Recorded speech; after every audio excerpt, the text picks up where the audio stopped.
जो दूसरे के अधीन है उसको सपने में भी सुख नहीं है, क्योंकि जब तक तुम कमजोर रहोगे तुम्हारा शोषण होगा। जब तक संभव हो दुनिया में किसी का एहसान मत लीजिए। और किसी दिन ले आके ललित वाला हाल कर दिया। शेर जब उसकी आवाज सुनता है तो शेल्टर मांगने लगता है, भागने लगता है। किसी से अगर 1 रुपए खा रहे हैं तो उसे 2 रुपए खिलाइए। और लड़कों को तो कोई हक नहीं है, अपनी ऊंचाई बढ़ाओ।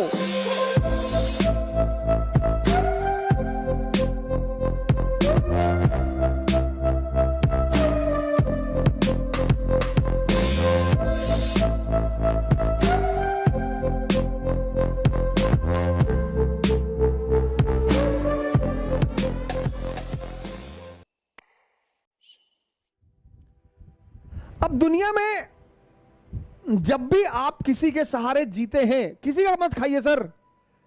किसी से अगर 1 रुपए खा रहे हैं तो उसे 2 रुपए खिलाइए। और अगर नहीं खा सकते हैं तो किसी का खाइए भी मत।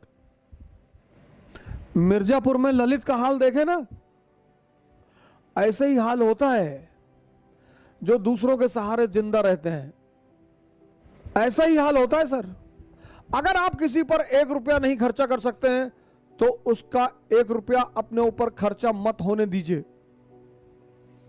जब तक संभव हो दुनिया में किसी का एहसान मत लीजिए, नहीं तो कल आंख दिखाएगा तो आप गाली नहीं दे पाएंगे। इस देश में लोग जितना अपने मां बाप को बुरा भला कहते हैं उतना किसी को नहीं कहते। एक साहब एक बार मेरे पास आए, बोले हमारे मां बाप हमारे सबसे बड़े दुश्मन है। मैंने कहा क्यों?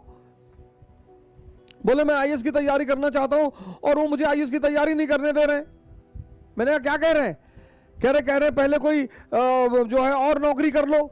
मैंने कहा बुरा क्या कह रहे? क्या करते हैं? बोले पिताजी हमारे चपरासी हैं। मैंने कहा इतना बड़ा कर दिया, वो एहसान नहीं है। यही एक देश है जहां सांड को भी पाला जाता है।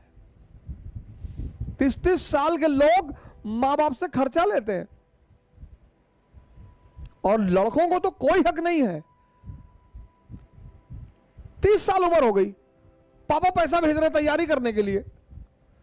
इनको बांध के मॉरिशस भेजो, साउथ अफ्रीका भेजो, इनसे बंधुआ मजदूरी कराओ। 30 साल, हद से हद 25 साल। आप 30 साल के हैं तो आपके फादर रिटायरमेंट के स्टेज पे पहुंच रहे हैं, बुजुर्ग हो रहे हैं।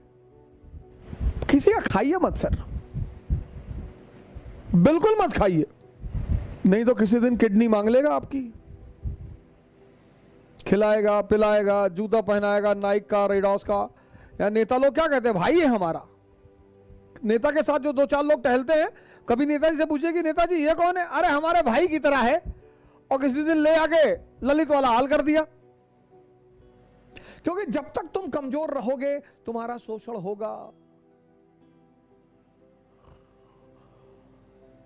तुम किसी भी जाति के हो, किसी भी धर्म के हो, क्या फर्क पड़ता है?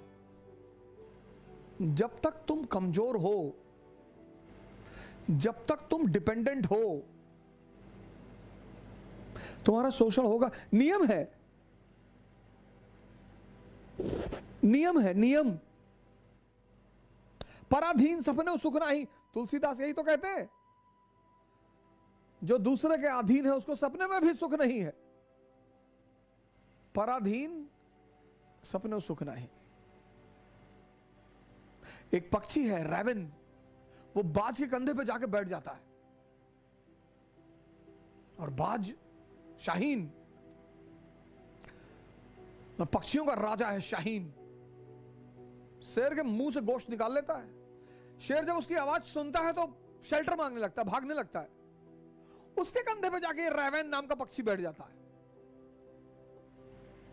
तो पता है बाज क्या करता है? अपनी उड़ान बढ़ाने लगता है, उड़ान। और जैसे जैसे उसकी ऊंचाई बढ़ती रहती है ऑक्सीजन लेवल कम हो जाता है, रैवन को भागना पड़ता है। अपनी ऊंचाई बढ़ाओ, इतनी बढ़ाओ कि जितने लोग तुम्हें दबाना चाहते हैं उनका दम घुटने लगे, वो खुद ही भाग जाएं।